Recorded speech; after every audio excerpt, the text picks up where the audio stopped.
could be, I don't know if it's, I guess you'll see it. So it just means. No, it's not like that. It's not active. Oh, the user, right? Yeah. It might be the. Oh, you have like active in the like any file on your desktop. So like it's not. I mean, create a file first. Will you have it directory in your directory? So, Yes. It doesn't do here. Oh, yeah. Here. Oh, well, they changed. I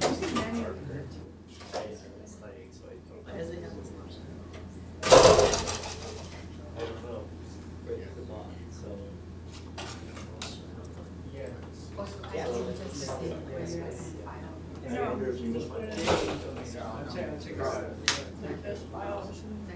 But you know, this is one sort of.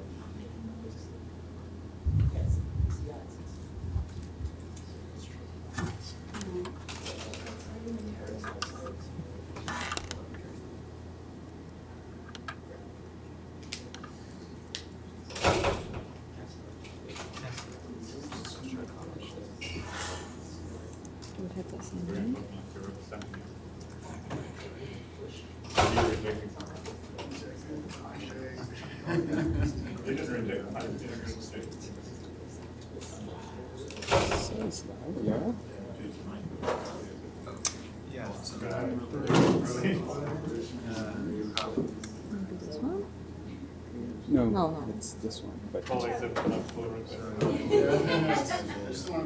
not the same as that?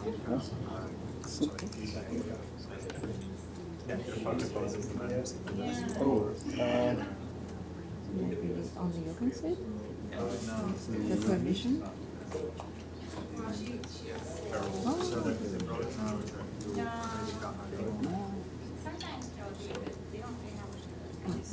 Okay. All right. I still need to get the.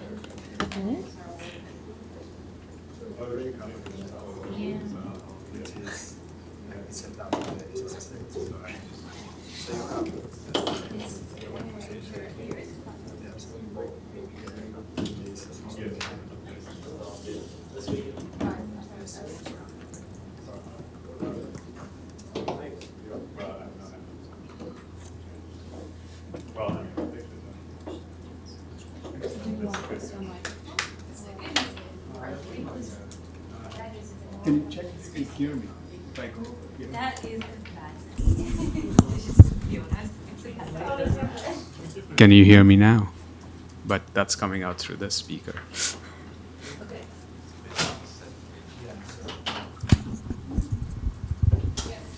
Yeah? Okay. Right.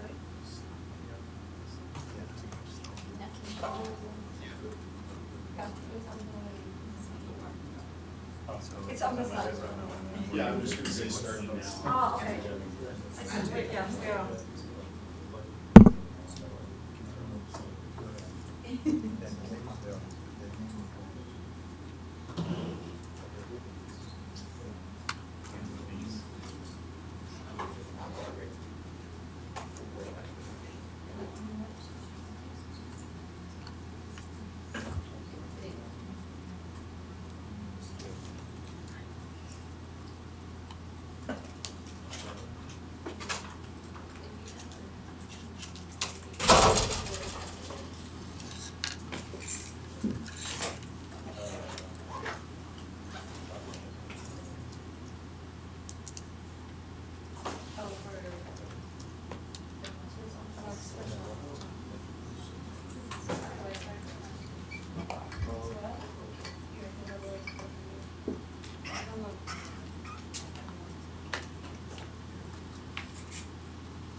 All right.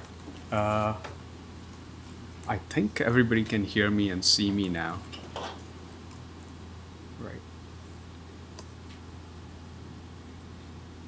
Okay, I'm going to get started. In fact, I shouldn't be giving the talk over here. Daniel, who's sitting over there, should be giving this talk.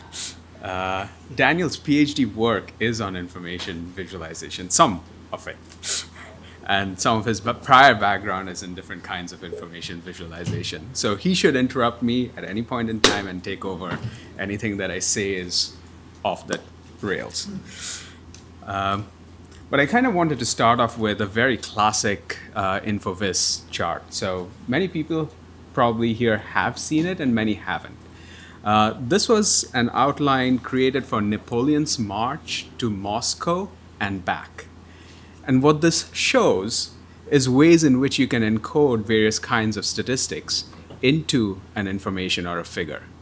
So the width of those lines represents the size of his troops as it goes towards Moscow. So it starts from the left here, and then it shows branching off of troops in various places. And it reduces for various kinds of reasons, attrition, wars, etc. And then it keeps and the return trip is in black, and it shows how these different parts met together, came back. So this is really an interesting way of thinking about information visualization, that you're trying to convey different components and concepts through this figure. So let's switch gears a little bit. Most of you have probably seen maps like this. They're called chloropleths. Which means that different kinds of properties are superimposed on some kind of map or layout architecture that you know. Yes?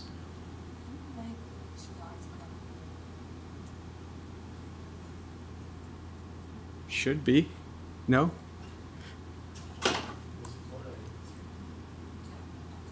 It's blank? Okay.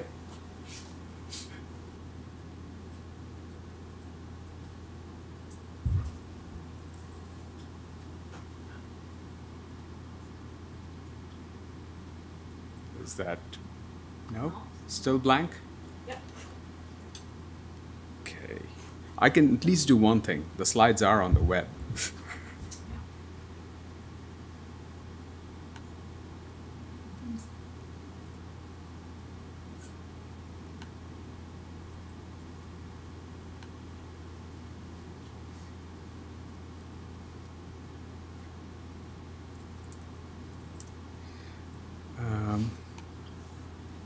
Still.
This is probably better.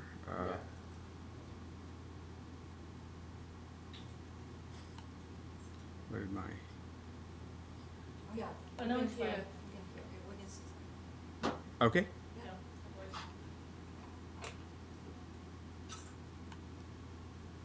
No, we can see you last time. That's all right. I don't need to be. As long as people can hear me, it's okay. So this is called a chloropleth, which is the idea that you're putting different kinds of properties on top of an image that somebody's quite familiar with. And the brain analog of that could be seen as something like this, which is putting different kinds of structural properties on top of a brain via various methods. So this uses a software called MindBoggle, developed by Arno Klein at the Child Mind Institute. But this is another way of thinking about the same thing. You have the same underlying substrate, and you're putting different kinds of values on top of this. Tomorrow at MIT, at the MIT Museum, an exhibition is starting, which is a collection of Cahal's drawings. It's called the Beautiful Brain exhibit. So it would be amiss if I did not put this up as a way of thinking about abstracting information by one of the most eminent neuroscientists of all time. And so this is looking at how the eyes see an arrow in its visual field.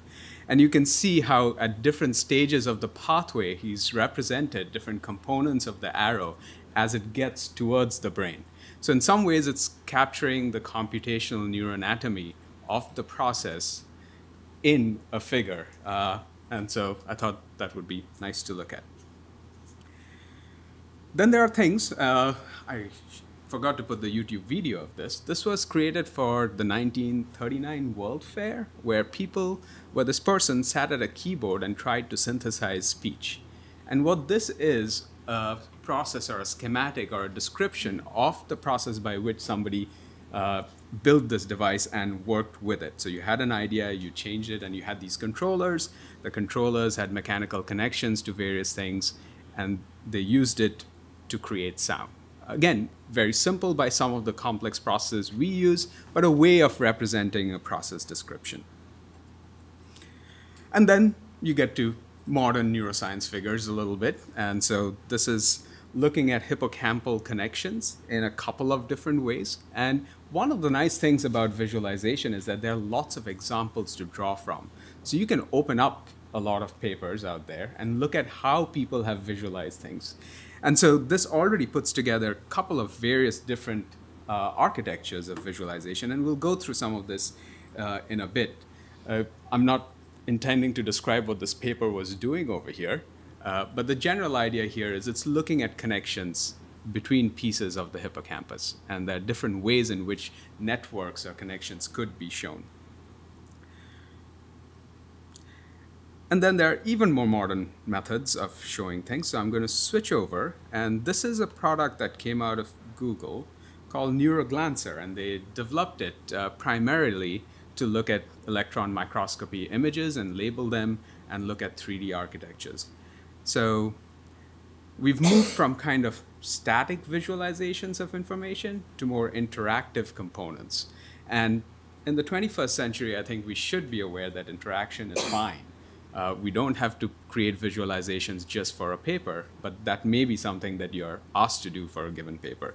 So this is a completely zoomable electron microscope, and each structure is labeled, and the labels themselves are connected together to create a 3D representation. Now, it turns out, and I'll refer to this later on, you could use this same architecture to show brain images if you wanted to, if you had brain images, or other kinds of images. And there's a plugin available for a Jupyter notebook if that's your cup of tea these days in terms of doing computation.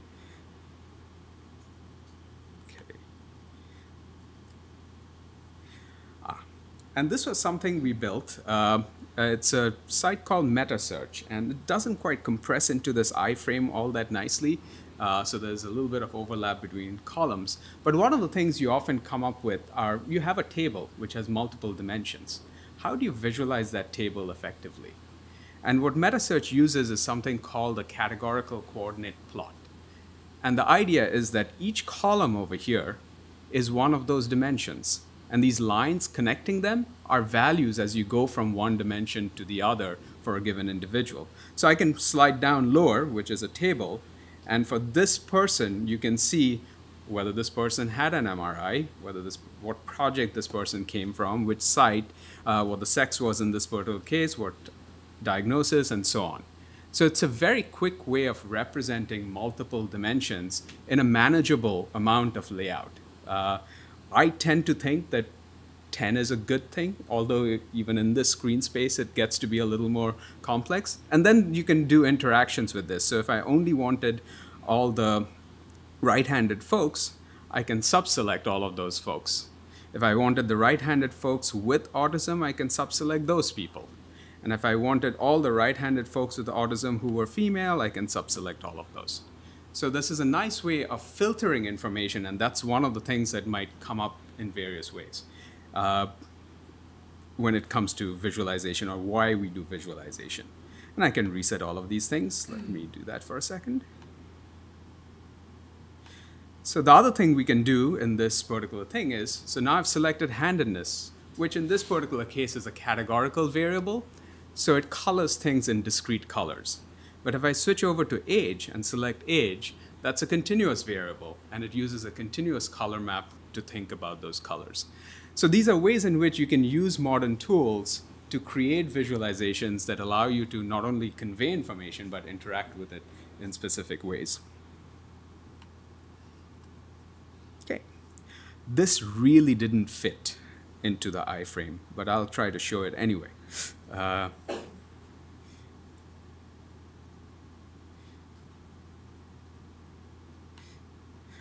So this viewer that's embedded underneath is called Papaya, and it takes a brain image and can put overlays on top of it. Very simple idea. But what I really wanted to show was not the Papaya viewer, because many people have probably seen it, is what this 3D view is. And I'm going to click on it, and it'll take a second to process the request and load. Unless NeuroVault is down right now. It still says processing request.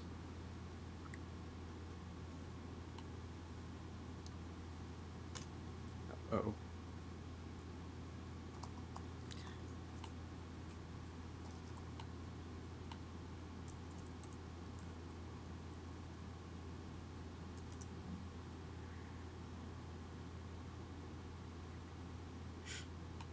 Just complain to Chris at this point.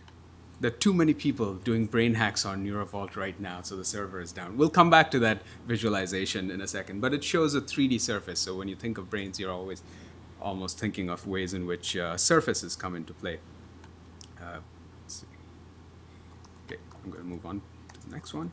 And the final one among the list of examples that shows us, this is a fairly recent thing called the Automatic Fiber Quantification Browser. Now the various elements, yeah? It's always my Wi-Fi.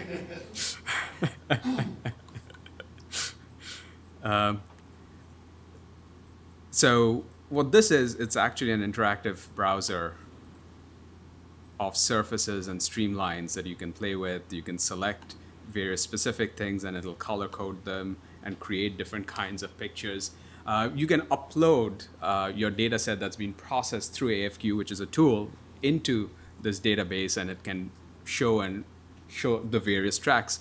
But anything I'm showing, I'm using a browser-based tool. You can open this as well and use these different things. It has changed the way we interact with information. It's no longer just the PDF, right? So one of the things that's important to keep in mind is that we have many more different options that are available today when it comes to information visualization. But I would be amiss if I talked about information visualization without actually saying the different kinds of things that one should consider when thinking about information. So I'm going to go through two different taxonomies. These are almost 2 decades old at this point in time, but they cover different pieces that I think should be considered in the context of information.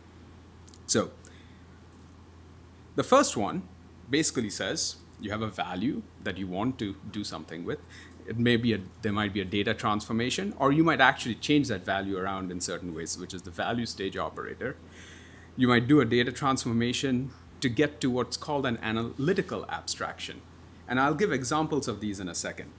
And you might do things with that analytical abstraction or change things around. Then you might do a visualization transformation, because everything you get in digital form may not be visualizable. So you might have to change things or transform things in a way. And then you might have to do a visual mapping transformation depending on where you create the view. So as a classic example, I'll just point back to my iframes from a few slides back. That's a view in some sense, but the website that was created did not render in the view how I exactly wanted it. So what I would like to do is to ensure that that website renders in a way that fits that view appropriately. And that's true of many websites that now do responsive designs, so you can watch them on your phones or your tablets or your computer. So this kind of describes these, but I'll break this down into various things. So what are the data stages? So the first thing is raw data, and we deal with all kinds of raw data in the context of brain imaging. So you have scalars, like ages of people. You have 1D, 2D, electrode recordings, genotype information, 2D, 3D, MR images of the brain, light sheet microscopy, EM, EEG, ECOG, 3D, 4D, calcium imaging, fMRI, diffusion MRI, or multi-channel MR. So if you're just even looking at a single static thing with multiple channels, that's effectively another dimension that you're looking at. And finally, you also have networks and graphs. So this is considered your raw data, things that are coming directly out of devices that you capture information with. Then you have data about data. I'll disagree with this a little bit because here we're not just talking about metadata. We're talking about information that can be abstracted or extracted in some ways from the data. So structured records are things that are very common for patient health records and other things. You have voxels, you have windows, lines, icons, points, polygons, images.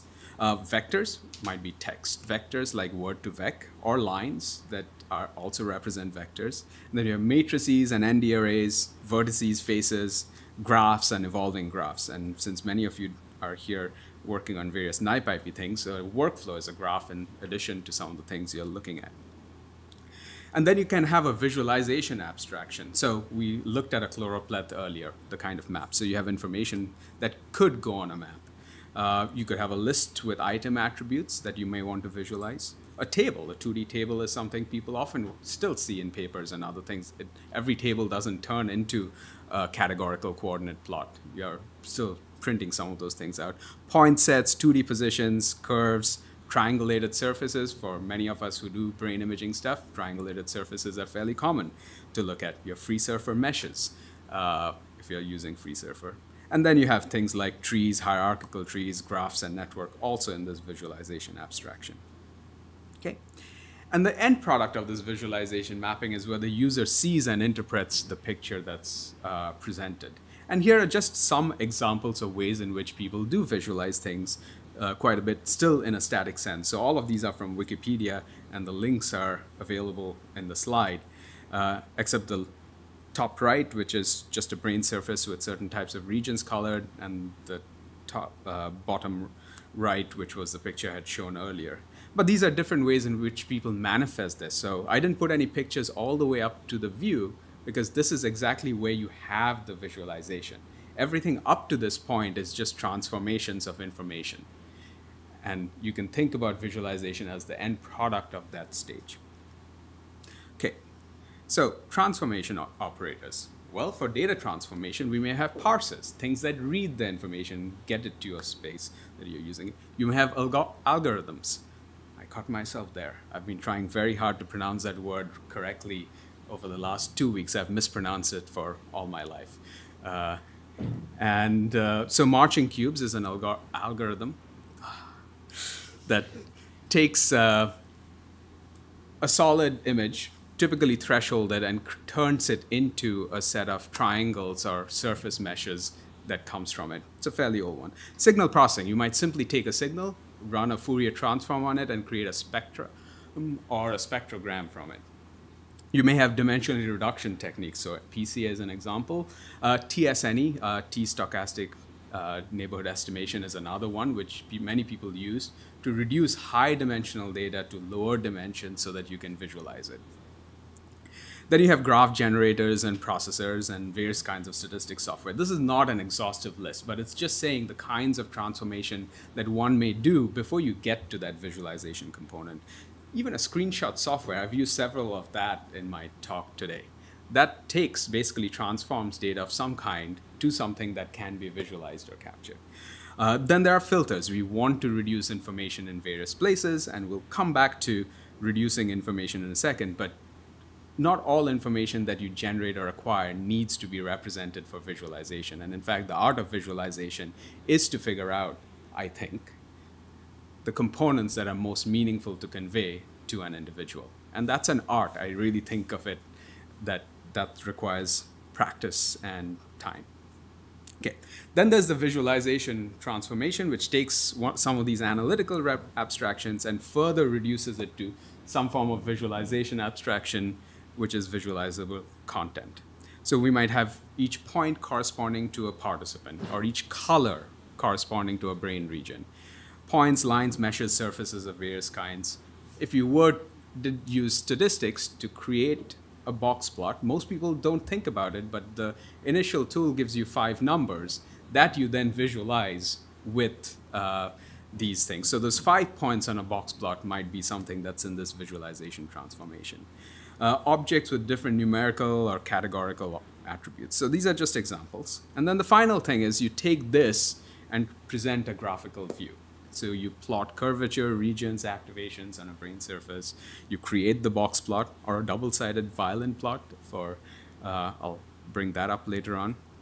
You might create an interactive EEG time series or a spectral density browser, directed graph laid out in the order of depth first search. So these are things that you would apply to that data to create things that directly go into a visualization software. So this covers kind of the general abstraction in this particular taxonomy. And I think it's quite useful to think about these stages because it allows you to not just plug and play, which is often what people do, but think about how do you break down the information you have into different pieces. So now I'm going to take a different taxonomy and talk about this a little bit. And I'm not going to talk about every single component of this. I'm going to focus on a few. But the general idea here is that there's, according to this taxonomy, there's 6 different components one may want to think about. So there's data, there's task type, what do you want to do with the visualization, and some of it came from the idea of human-computer interaction. So not just scientific visualization, but how you present information to people. So there's visualization itself and the different dimensions that you can use there. Interactivity, how you interact with things. Context, who is this visualization for? And I'm going to go over some of these in a little more detail.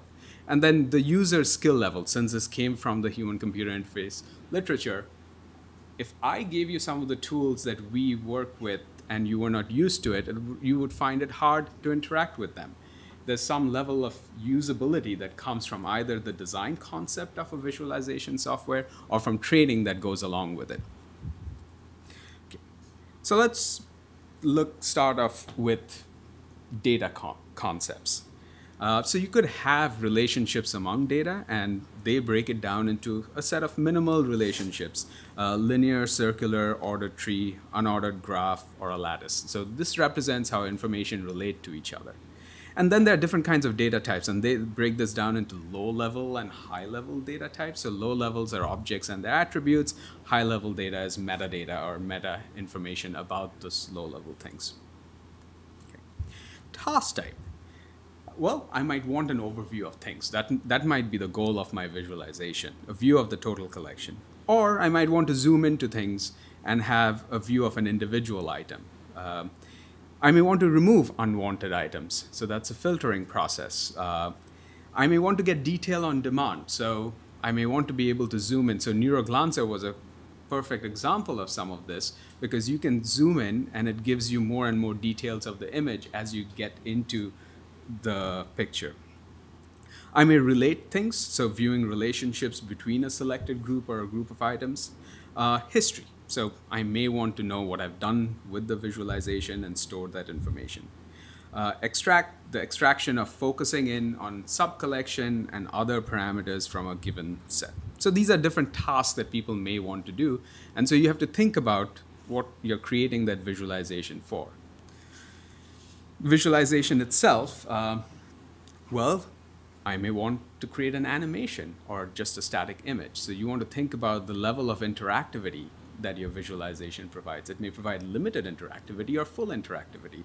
It may be textual or graphical in nature. Word clouds are completely textual and are considered visualizations of information.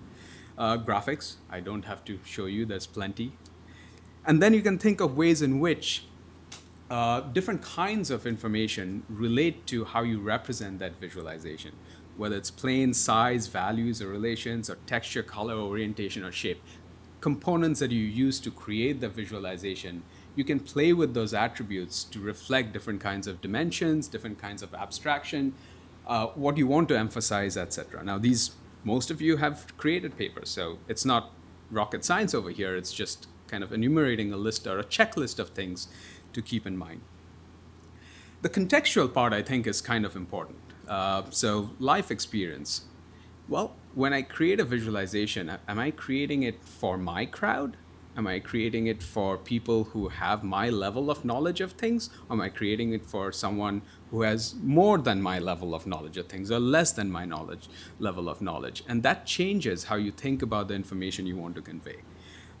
Intent describes, so IV here stands for information visualizations, what the user thinks they want from using the IV. So we often put ourselves into the shoes of when we create a visualization, but think about your audience and think about what they want from that visualization, or what you may want to convey to them through that visualization. The need describes what the user actually needs from the use of that visualization. This may evolve through the use of such visualizations. History describes the information visualization usage by the user.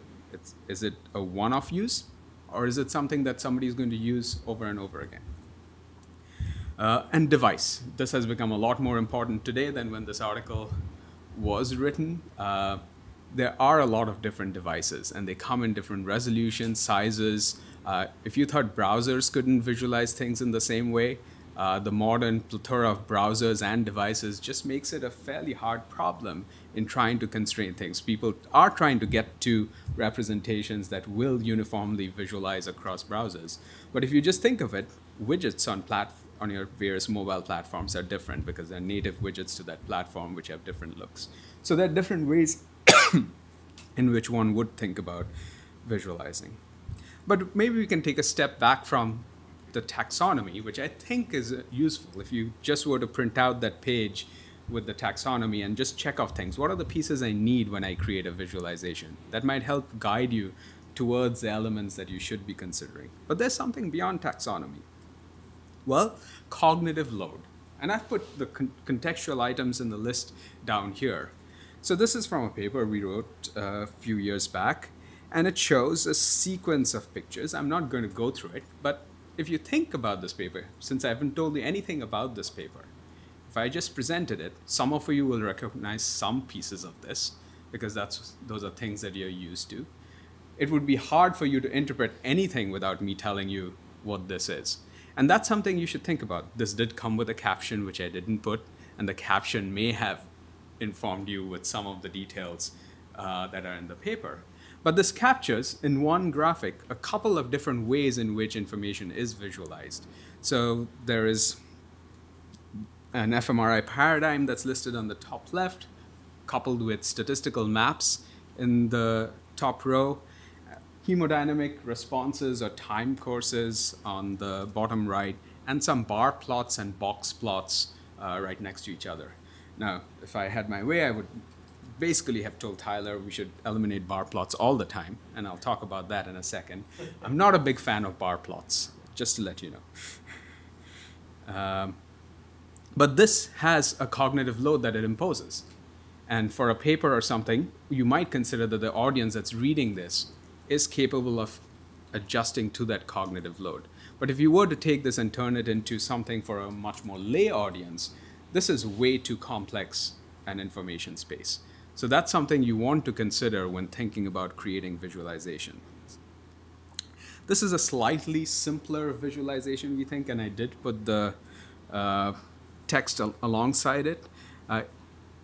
It represents trajectories of individuals over time. So we were looking at healthcare context or health context, why people develop certain disorders at certain points in time.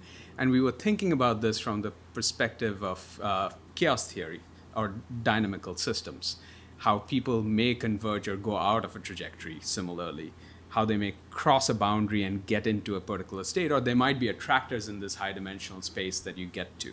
So this was what we wanted to represent, and that's listed over there. But if I were to take that text away, they look like pictures, right? So it doesn't necessarily convey things without the context around it, and that's something important to keep in mind. How standalone do you want your visualizations to be, and what that means for the cognitive load that you place? Then the next thing, so aesthetics and intent. And as an example, one of the things I'm going to show you is Seaborn, which is a Python tool for creating various kinds of visualizations. And in particular, it supports directly this visualization transform. So for those of you who are familiar with it, you may use pandas, which is a Python tool which represents data frames. The corresponding analog in the R world here would be something like data frames in R and ggplot that represents or takes information and plots it. One of the nice things about this, and I'll click on the bar plot, which I don't like, is that you get aesthetics out of the visualization directly. So you have different kinds of color palettes that you can use. And because it directly transforms data that's encoded in a data frame to various kinds of plots, let me see if this works, you get all kinds of things. So you can create heat maps with colors encoded. So there's a whole gallery of things that you can look at in terms of visualization. And in fact, that's one of the fun things about visualization. Just like there are visualizations in papers, some of these modern tools have extensive galleries that might give you ideas of how to visualize your data. So you can see what that end product is, and then the question is, how do you get your data in a form that might be used to do that end product? However, this is the same data overlaid on the same mesh using two different color maps. So the intent, it's not just about aesthetics. Color maps may be helpful, but you also want to think about relations in your data and how color changes those relations. So if you look at those two arrows that are pointing down, on one side you would think, oh my God, I'm going to develop heart disease because this is what this is representing. On the other one, you say, nah, I might be okay. That's all right. There are other places where I might develop problems, but not at that point over there. So the choice of what colors or color maps you use to represent information can be quite important. And so the key thing to keep in mind is it reflecting different distances in my data points accurately as how I interpret those data points? And so that's something that, again, aesthetics is one side of it, intent is the other. This was actually some work Arno and several of us did a while back. Often, I mean, you get networks that you want to visualize, and you want to color code things in meaningful ways. And so one of the things, so this was a poster called Roy G. Biv, and what we wanted to do was to ensure a few things, that we could assign colors in an intelligent way, but we could also make sure that the colors assigned were fine enough that colorblind people could see the thing. So accessibility, how you think about information. So there was a time when you used to put color figures in papers, and then you would get a photocopied version of the paper in black and white, and you would miss half the information that people put in there in color. Luckily, that has changed a little bit. You can download a PDF with color and look at things. But the idea that you want to think about how somebody may see this thing, whether it's a person with color blindness or the medium in which it's printed, and how that figure would come about is important. This turned out to be a computationally complex problem, so we actually broke it down into nodes that corresponded to different parts of the brain or represented different parts of the brain, and then solved the problem of assigning colors to it in an effective way within a group of colors. So that way, we got certain shades of colors to represent different parts of the brain, and within those parts of the brain, we got similar colors that were from that shade, but distinct enough to be visualized to come out and represent things. So this was an example where we used some kind of domain information to restructure a complex problem because we were looking at brains and nodes. Okay, so this brings me to domain specificity.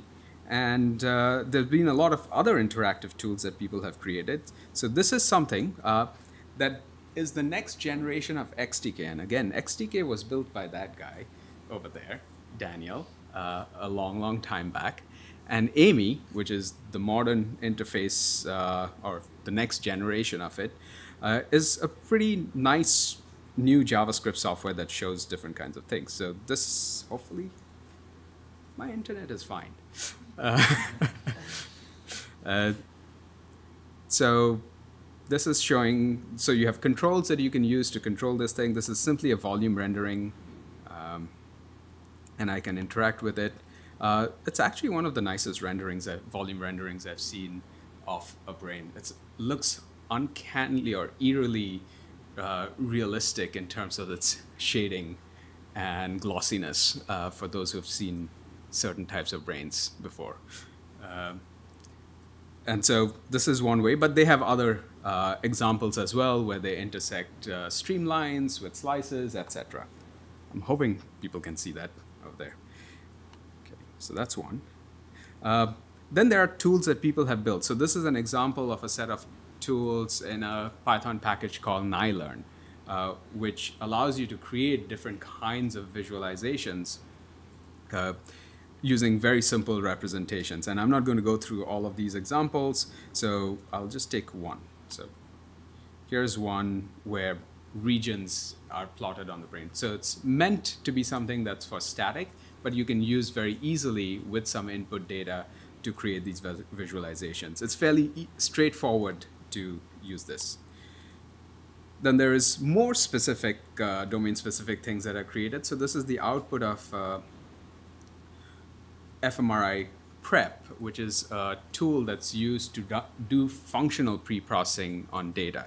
And it creates various kinds of reports, and I'll give just an example over here. It uses scalable vector graphics underneath to create these things. I'm hoping you can start seeing that it's switching back and forth. So it's not fully interactive, but it's semi-interactive in the sense that it's showing you two different things, almost like a GIF, between state A and state B. Okay. So to kind of sum things up a little bit, there's a lot of tools out there that you can use to create visualizations. And we've started putting together a Jupyter notebook or a set of Jupyter notebooks that allows you to interact with and build things up, and I'll point you to that. But they're general purpose libraries, and many of you in this room have much more knowledge of these libraries than I do. There are neuroimaging specific libraries like nylearn, which I showed you, but then there's PySurfer and then NeuroglanCer if you're in the EM side of things, which is really where it shines when you have really large scale data. Neuroimaging by most standards don't have that large scale of data yet. You can have many data points, but not the scale of data that some of the EM tools are. And then for those of us who really like Jupyter as a platform for doing computations or interacting with, there are notebook options. So NeuroglanCer, not NeuroglanCer, is for you to take NumPy arrays and use NeuroglanCer inside a notebook to visualize things. So that's an easy way in which you can use Jupyter Notebook to visualize things with NeuroglanCer. IPyVolume, which I'll show in a second, is another widget which is really nice in creating various kinds of 3D visualizations within a notebook. And NiWidgets builds on top of IPyVolume to provide some, again, brain neuroimaging specific components. So let me take a look. So this is IPyVolume. And again, I've just loaded their website. But what happens is you can create an interactive visualization that you can embed on a web page. So this is not running off a server. That's one of the nice things about IPyVolume is you can create a widget in your Jupyter notebook and then export it out as an HTML that people can still interact with. Now, if you're housing a lot of data, that HTML embedding is going to embed all the data that's being realized in the visualization. So it may still be troublesome if you're on a 10 kilobit connection and trying to download this information. But it's quite nice when you have interactive visualizations that you can put out there.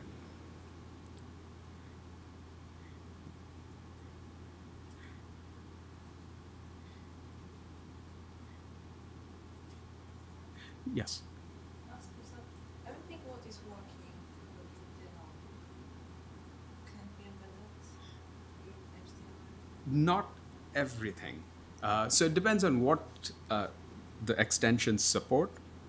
So the question was, can anything that a Jupyter notebook creates be embedded in HTML? Technically, you can create an HTML export from any notebook.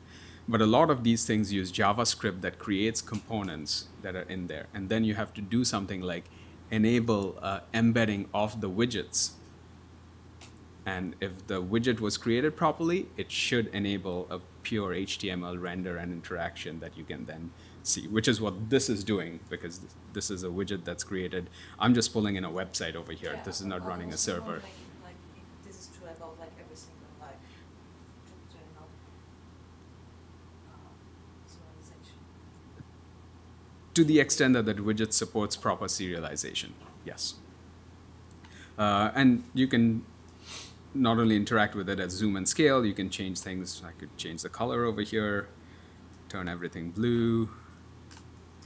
I could change the size of these things, etc. So this provides a simple way in which the same notebook that you're using to analyze your data, you can create plots that you can share with others. Okay. Oh, I was going to do this. So this link opens not NeuroVault. That's Chris, if you're listening to me, I still can't load NeuroVault. It is my Wi-Fi connection, but it opens up other things. So this is opening Binder, which is a service that's run by the Jupyter team, where you can take an environment and a set of notebooks and put it online. So this is effectively starting up a container in the cloud and exposing a Jupyter endpoint through here. So this is NiWidgets, as I mentioned, which is built on top of IPyVolume. And I'm just going to run all these cells. It should take a second.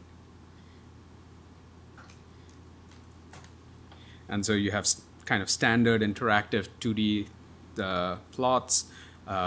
You can have surfaces. So this is a free surface, and I can color code this with, let's see, what's nice? Jet. No, I hate Jet. Cube helix.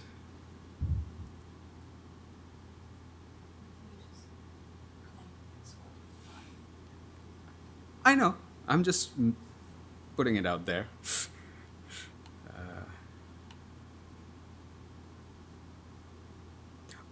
Sorry, there's nothing to show over there. But here I'm going to plot curvature onto this. And now I can use cube helix. And so you can start seeing. So essentially, this uses a collection of tools that we are quite comfortable with in the neuroimaging world, NiBabble, NiWidgets, and puts them together so that we can read all these FreeSurfer attributes that come out of FreeSurfer processing and display them in a browser and interact with it. And similarly, NiWidgets now supports streamlines. So you can put in various kinds of streamlines in there. You can change this threshold and all the way up, one streamline left, or all the way down and see all the other streamlines. And it does it fairly quickly. So it's interactive visualization with quite a bit of responsiveness using some standard libraries like 3JS. Okay. I wanted to end with a few things. So one is this bar plots. It's okay when you're counting, but it's really bad for showing statistical output.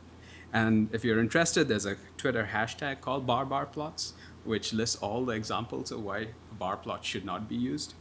There was a Nature Methods editorial which says, kick the bar chart habit. This was in 2014. I'm sad to say we haven't kicked that habit yet. It takes a while for some of these things to go. This, on the other hand, is a better way of representing information, at least in my opinion. These are double-sided violin plots. I find single violin plots a little space-consuming because it shows the same information on both sides. But if you have groups of things you need to show, this is actually a nice way of representing information. Use box plots. That's the very least you can do instead of bar plots to start with. But if you wanted to get a little more adventurous, you can start using different kinds of violin plots. And so this was a response to one of the bar plots Twitter posts by Lisa De Bruin. showing a comparison of how plots can be misleading. So here's an example of bar plots. And I'm just going to slowly scroll through so you guys can look at this.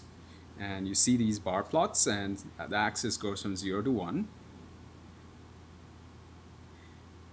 The same bar plots on an axis from 0 to 5, and I'll show you why that axis is now 0 to 5 in a second.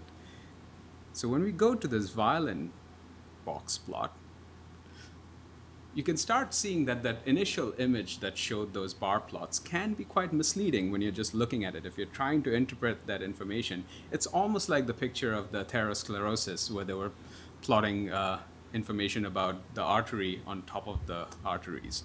That how you choose a design can change how somebody may interpret things. So, what do you see more? Like, why do you say that? So what those kernel density estimates, which is what the curved lines on these violin plots show, is the full distribution of information, right? Which means that information goes up to, I would say, somewhere around 2.53 at least. Whereas according to this, just by looking at this, I have no idea of the distribution of information. Like 1 sigma. Yes, that's about it. So it really hides a lot of information about the distribution away from people. And you can have other kinds of plots. So I'm not going to go into the full set of things over here. But the general idea is that it's actually quite useful to look at the underlying distributions of data when you're plotting things. And there's really no reason to hide that information unless you're trying to hide something, I think. So the reason that I think bar plots are often used is because they give you an example of the mean and the confidence interval, or the standard error around the mean, right? Oh, sorry. Which you can't get the box plot because your whiskers already mean something else. Oh, so hold on. I will pull up right there. So this is a violin plot combined with that mean and standard error that's there. So there's no reason not to combine information. It's not a choice of one versus the other. It's about a thought process that says, this is the information I want to convey.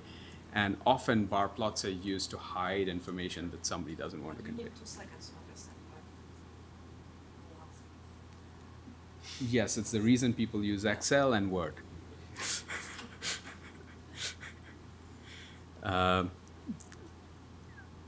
It depends on what you want to convey, really. And some of it, at least in the way we think about things, the best thing would be, it's fine, you can use your bar plots, just provide the data underneath so that we can create any other plots that we want to. And more publications are at least going that route at this point.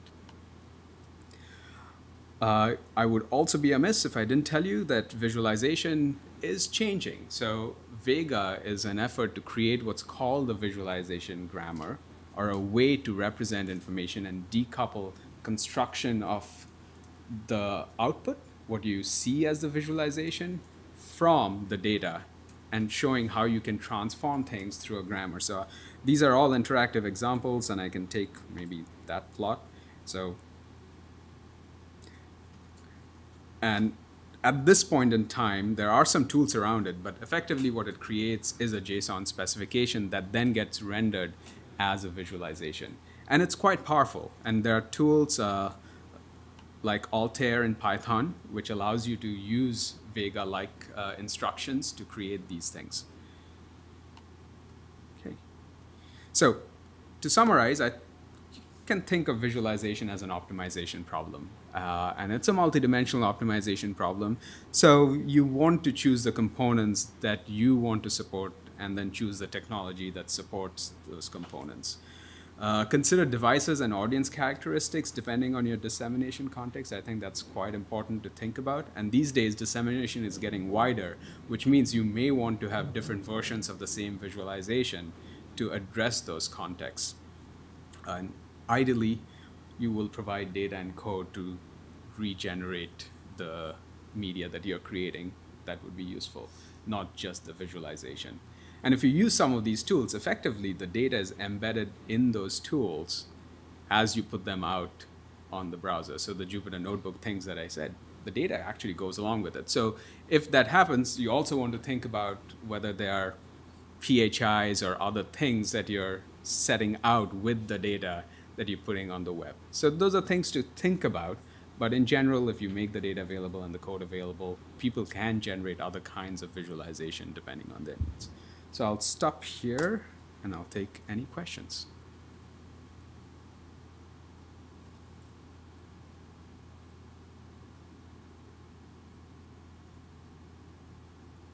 Daniel, was that okay? Okay. No, that was pretty good. Good job, Sam. You always good.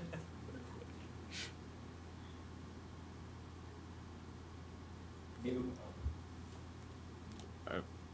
Good.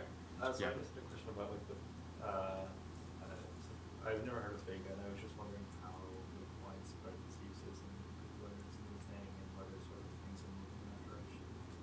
So the question was how widespread Vega's use is and whether things are moving in that direction. So I would say that it's not very widespread yet, but things are moving in that direction. So there's support that's coming out across different kinds of languages and tools to support Vega.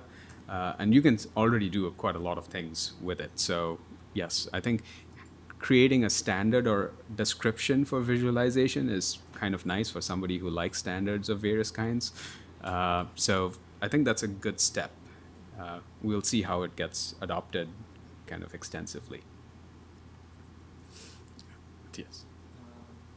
Yeah, I feel a bit overwhelmed. There's so many options, like with everything. What's the best way, best approach to choosing one tool that have multiple applications across my work, and it's something that it's worth investing in time to learn. And you don't, I mean, there's people who say you should never use like the most cutting edge technology because you're going to get all these questions from reviewers. You want to do something that's established but kind of keep up to date with what's happening. So the question, and I'm just repeating it for anybody who's listening, how do you choose something that constrains your cognitive load as a visualization developer to address both your use cases, but also limit all the plethora of tools that you may have to learn to address those use cases? And I'll break it down into two components. One is general purpose tools and domain-specific tools. So I think domain-specific tools happen to be domain-specific, and there is no single answer that fits everything. For general-purpose tools, as I was responding to Jakob, Vega is kind of going in that direction, that you can generate all these general-purpose plots using this descriptive form of representing the information and the transformations that should be applied to that information. But as I also said, it's not fully widespread yet. It's kind of getting there. In the meantime, it might be dependent on your language of choice. My language of choice happens to be Python, and there happens to be quite a few nice tools in that space. Or I use JavaScript, whether through Python or separately, for some of those other kinds of interactions. For me, it's mostly been how easily can I get certain types of information to that visualization stage. And one of the reasons we started building Nye widgets was the idea that we can start putting, that's domain specific, but it takes advantage of Python things when it can. So you're still writing in Python, all of this, or JavaScript things when it can. And so I don't have to learn JavaScript to use Nye widgets to create those plots. But it is a changing landscape. I think it's more so in the domain specific areas because our research keeps evolving. So we have to come up with different kinds of ways to visualize information. But in the general purpose space, I think things are getting there to be much more constrained in terms of how representations and specifications are used. Daniel, did you have a question? Yeah, maybe to add on, so this Vega is really popular, and my colleague Ronald Sykes, he made a parse of the Vega syntax for the HoloLens, so you can, like the plots you have on the web, you can also have as augmented reality. So it's, and that's brand new, just was released. Yeah, that's the approach. Yeah, I think. Yeah, I can share the, I'm not on the Slack, but can share the sound. Dorota is trying to get everybody on the Slack, so. And one more thing I wanted to say with the bar chart discussion. So there's this other thing of pie charts. Pie charts have this bad reputation in visualization for a long time already. But then there are a group of people who say like, oh, there's always like a way pie charts can convey useful information. And so it's also personal preference. Right. I think some of it about bar charts is when your reference, which is 0, is actually useful, I think bar charts are useful. I'm not going to say, if you're counting things, they're useful. But most of the time, we are not counting things, we are estimating things. And I think in many of those contexts, you have other tools that convey that information better, especially when you're sampling things for that estimation. Yeah. Yes, Paul? Do you have any experience with peer review in biolanding charts? And are reviewers amenable to that, or do you think it's strange? Or? Depends on the journal. I was told by at least one recent journal person, I should always try to push the boundaries of what the journal will accept. So I'll pass that along and say, you push it and see what comes back. And that particular journal, it's eLife, they're quite open to all kinds of new suggestions and things. All right. If there are no more questions, I'll call it done for now. And keep hacking.